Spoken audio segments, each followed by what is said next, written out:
Welcome back to the channel. Lots of people watching would love an EV like a Tesla, a Model 3, a Model Y, maybe a Hyundai Ioniq 5. Let me just check the current pricing. What? Yeah, they're not cheap cars. A Leaf or a Zoe perhaps would be better, but what other value plays are out there? We have some ideas. Stay tuned for the details. My name is Martin Lee. If you like what we do here, make sure you hit subscribe and the bell icon so you never miss a show.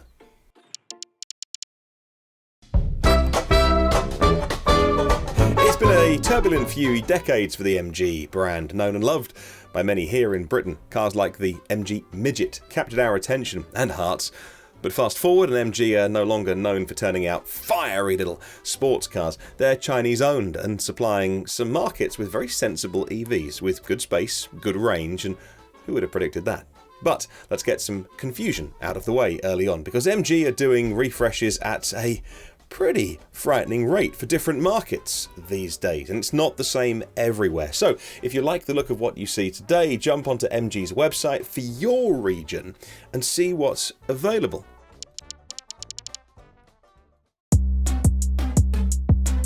Let's start with performance, and this part is good because you might be surprised. We've become accustomed in terms of sensible family estate wagons, crossover SUVs, to not be very fast. So an electric version, you know, a milk float, right?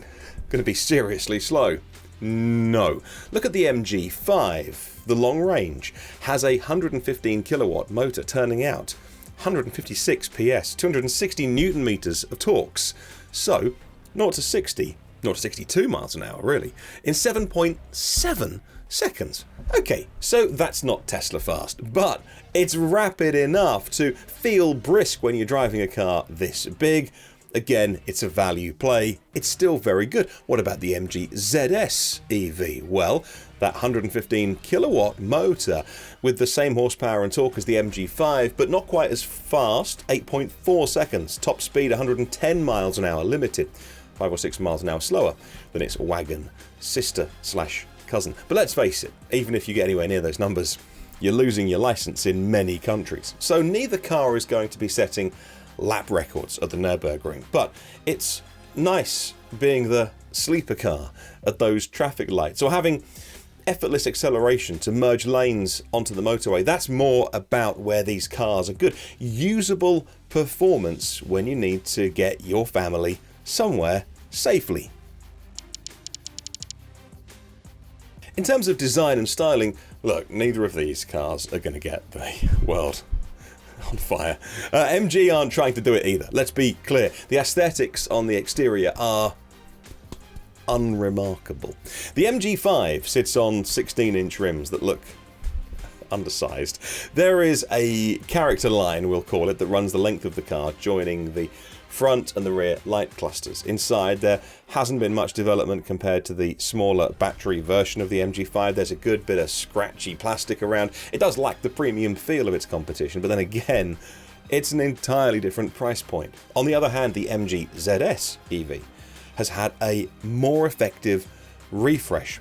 The grille at the front is gone in favour of a Kona-esque nose, 17-inch alloys, which are a bit more fitting. I'd still like to see an option for slightly bigger wheels to fill out those wheel arches, but the bigger difference is inside. MG have upgraded the screen of the ZS EV for 2022, the software, new digital dials as well. Materials are more luxurious than the MG5 and aesthetically more appealing thanks to some nice stitching and the feel of the fabrics.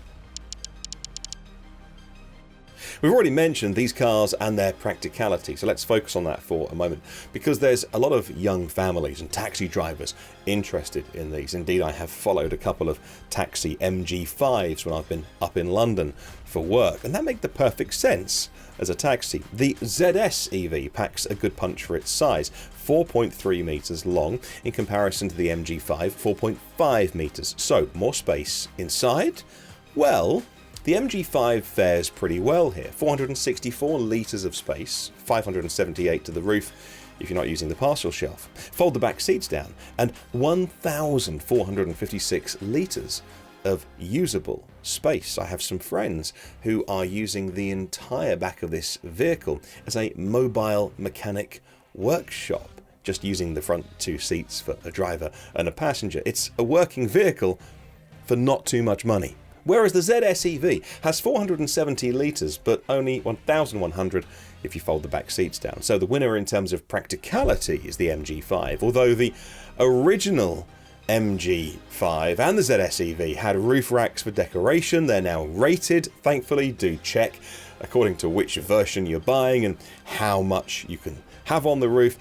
Anything around 75 kilograms I think is the upper limit for the new cars, and towing around 500 kilograms.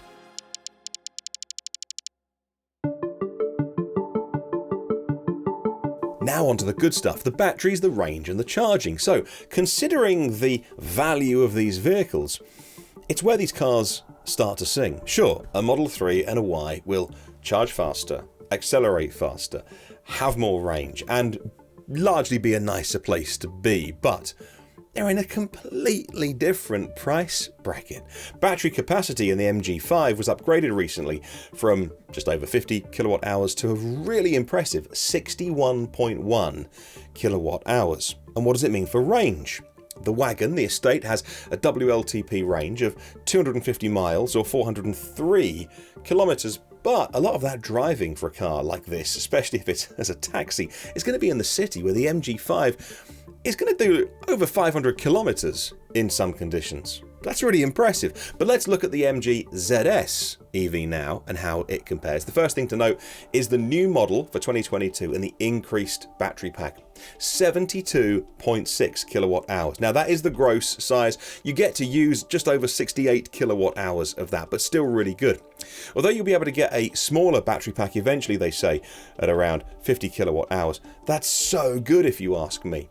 On the WLTP cycle, combined, that's 273 miles, 440 k's. Around the city, you may well get upwards of 350 miles in warmer weather. Despite the low price, both these packs are liquid cooled and thermally managed. So with ranges like that, you won't be plugging in that often at all. But what if you do, on a longer road trip and you want some fast charging? Looking at those numbers and understanding what they mean. On AC, first of all, the MG5 on a domestic socket, about 7.5 kilowatts on a home charger, will take 9 hours to get to full. The ZS EV has a bigger battery, taking around 11 hours. On DC fast charging, both cars push well past 70 kilowatts. So look, yeah, that is slower than, you know, a Peugeot E208, a Mokka E, a VW ID3, ID4, but look, it's pretty reasonable. So many of those chargers out there are still 50 kilowatt units anyway. This is a good time to note the MG ZS EV has an ace up its sleeve, because the new model has vehicle to load capability. So it can put out a lot more power than a typical USB socket or the cigarette lighter. Yeah, it might not be as much as a Hyundai Ioniq 5, but it costs just over half the amount for top of the range Hyundai or Kia. It can put out 2.2 kilowatts. So that is enough to plug a domestic appliance into your ZS EV and run them off the car battery in an emergency, or maybe out camping or working with tools. Okay, so that is less than the Kias and the Hyundais, but vehicle to load is a very useful thing to have, and entirely unheard of in this price bracket. Technology and software in the MGs are surprisingly good in the new models. Now, it's not a Tesla, it's not a Polestar standard. It's a bit laggy in the MG5, not as clean as some of the competition, but it kind of gets the job done. And let's face it, a lot of people these days are plugging in their phone for, you know, it's Apple or it's Android Auto, which these cars will do. And when you plug in, essentially you're getting your mobile phone experience. So rather than using the native software, which is where they've saved some money, it's not great. MG have what they're calling MG Pilot software. It's essentially a driver assistance package. You get adaptive cruise control that works pretty well, collision warning, automatic braking and lane keep assist. Now again, it's not as good as the cars that you're spending twice as much on. It can be known to ping pong a little bit between the lanes or make more jerky, perhaps sharp movements when it realizes it's getting a bit close to the edge. But it's good enough and it helps ease that motorway driving. There's a pretty snazzy new app as well. Yes, the older cars weren't connected cars. You couldn't preheat and pre-cool, defrost them in the winter from the comforts of the app when you're lying in bed. But that's all changing, and the new app means you can do things like that. So which one would you go for? Well, if you have lots of money, there's a good chance you'll take neither, because you're going to go for I don't know, an Audi Q4 e-tron or a Skoda Enyaq or a Model 3 long range.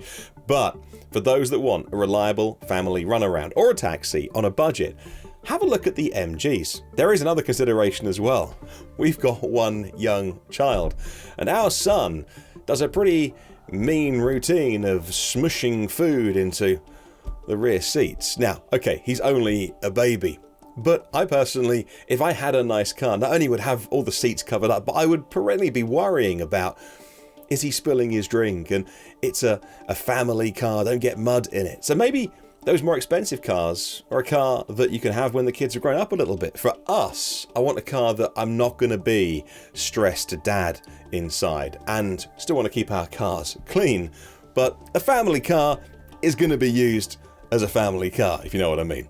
I love an estate car as well. Used to own a great Skoda estate pre-EV days, and we refurbished a house using that car. We threw everything in the back of that, from tools to new doors, and I love an estate car. But the range and space in the MG ZS is also a winner. So an extra £2,000 or so, I get the extra range of the ZS EV, the vehicle to load functionality, and all that app access. I think it's really good value at around £30,000. You must look at the pricing where you are watching this from around the world if you can get these vehicles, because pricing will of course vary. Let us know what you think in the comments below. We love to hear from people all over the world on this channel. Let's keep the conversation going. We're going to get our hands on these cars very, very soon, and if you want to see more, you can hit the subscribe button and you'll be notified when we do. And if you liked the video, give us a thumbs up down there. It tells us to make more just like it, and we'll see you on the next one.